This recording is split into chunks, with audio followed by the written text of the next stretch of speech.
we come to the George Lazenby era of Doctor Who. Cue that music. It's time to meet Paul McGann, the 8th Doctor. Who am I?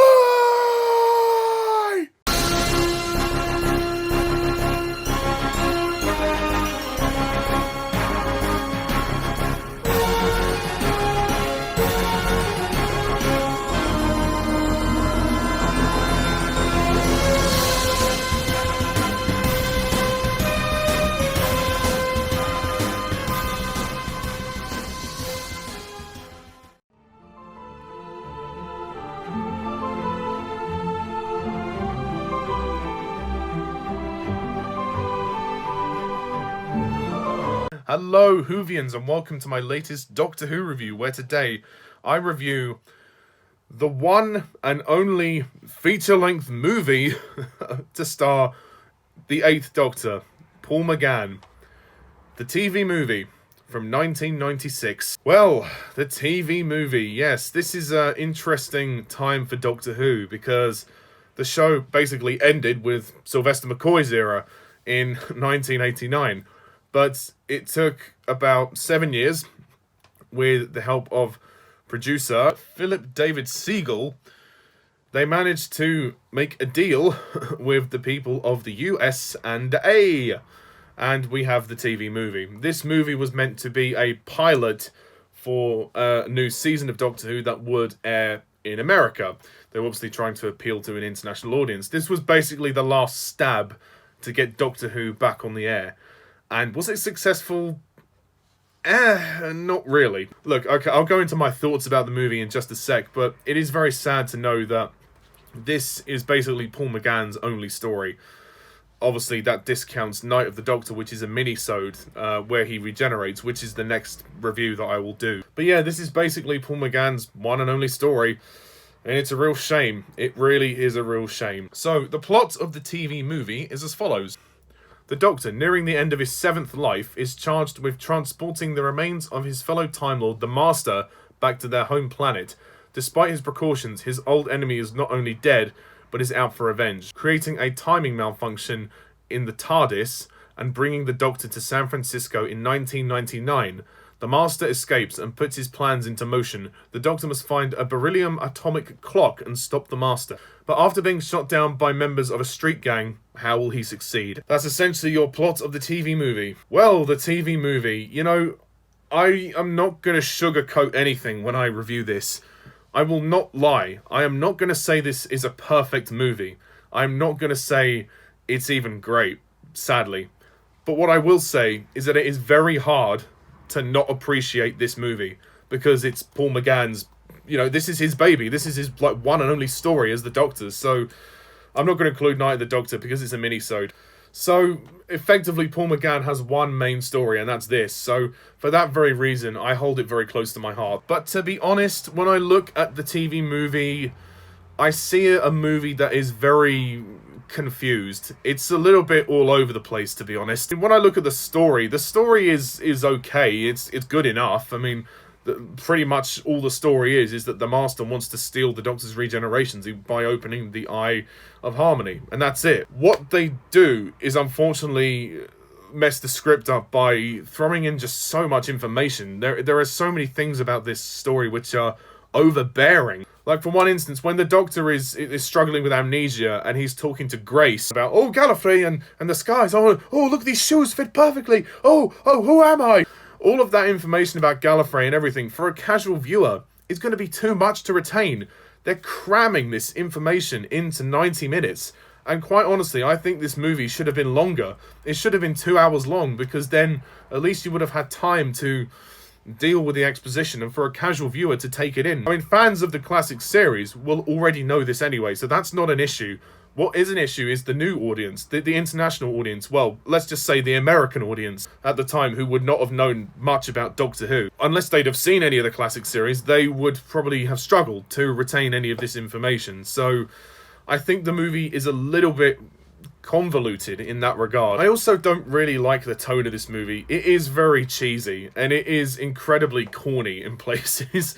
Some of the jokes are just very very, very corny. Like when the doctor steps out of the hospital room and the guy, the hospital warden there, just stares at him and then he just faints.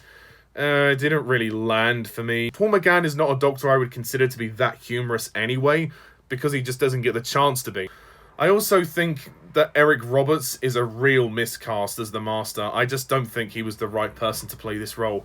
I understand that the studios wanted somebody who was American to appeal to the American audiences. That's fine. I'm not doubting Eric Roberts as an actor. He's a great actor. But as the Master, he's just so over the top and hammy, especially when he comes out at the end and says, "I always dress for the occasion."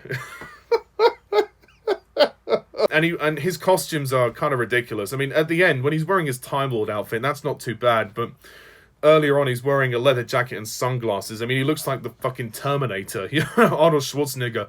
Hasta la vista, doctor.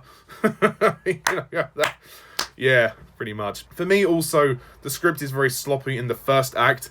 I think the first act of this film is kind of a mess, to be perfectly honest. We start the film with Sylvester McCoy, of course, because this is really his last story.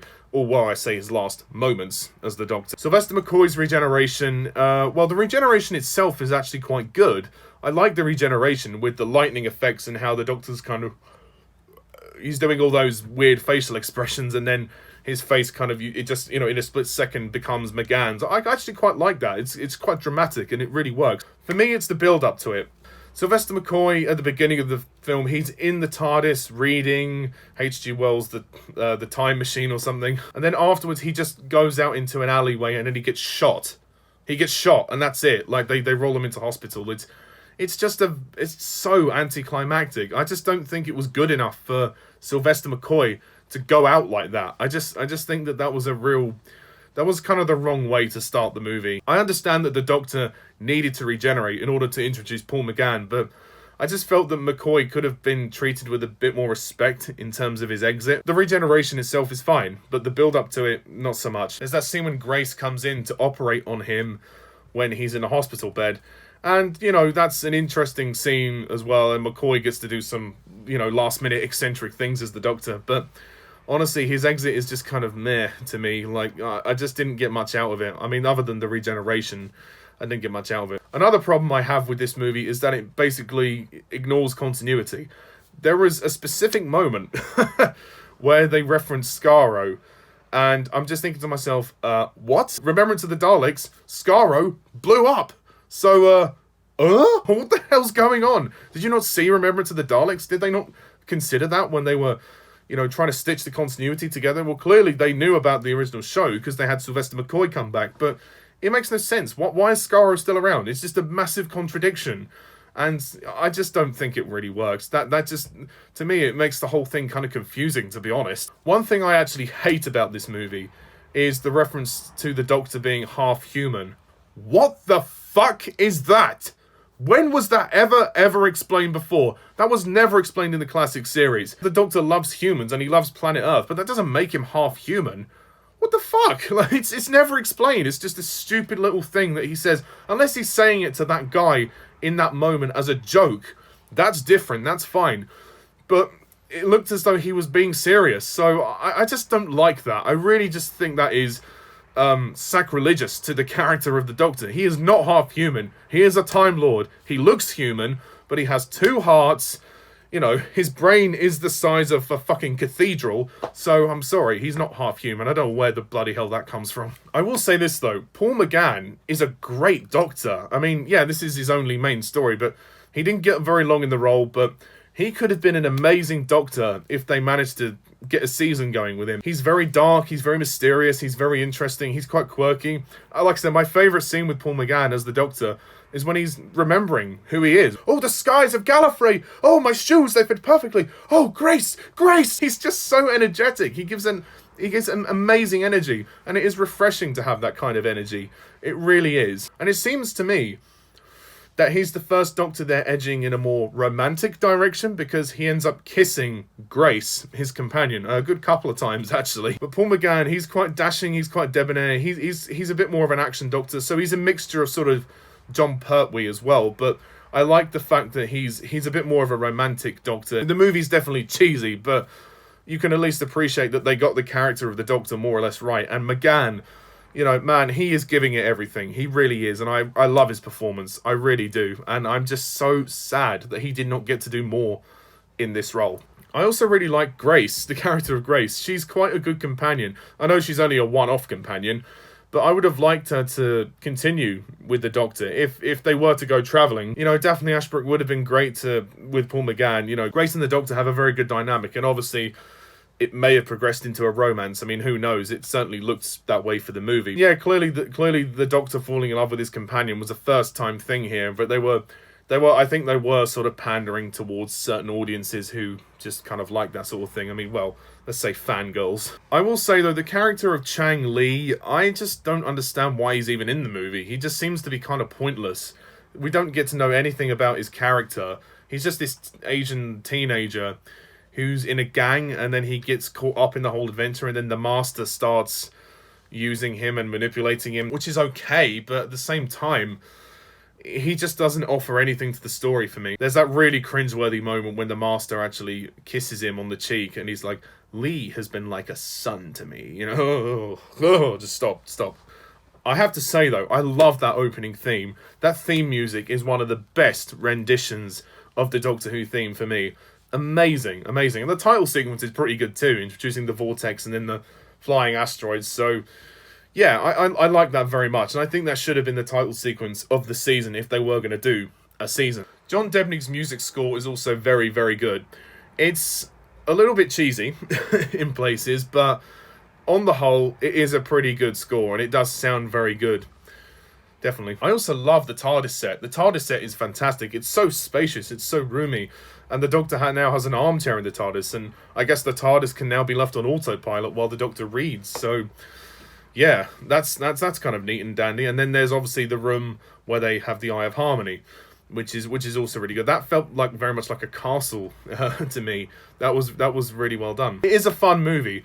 There is a great adventurous feel to it. The bike chase is a really great sequence as well in San Francisco, and going to America, it's actually kind of nice to see that. And obviously they're celebrating the millennium. You know, obviously this movie was made in 1996, but this story is set in 1999 on New Year's Eve, so they're celebrating the new millennium, which I think is kind of neat and interesting. I also think the CGI effects of the liquid or whatever it is that the Master uses to go into people's bodies, it's a little dated now. It doesn't look particularly convincing, if I'm going to be honest.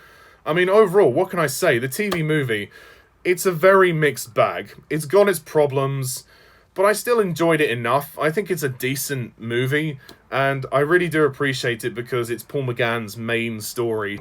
I can't deny that it isn't perfect, so I'm going to have to give the movie a score of 7 out of 10.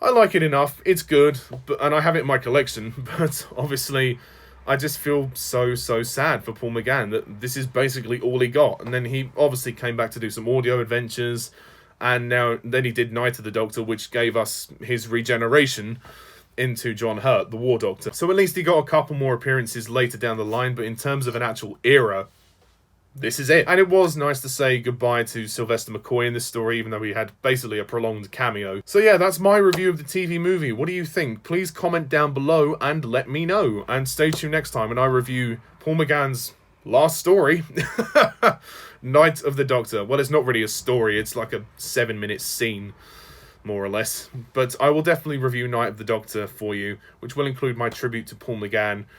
So, yeah. Thank you very much all for watching, and as always, I'm Mr. TARDIS11.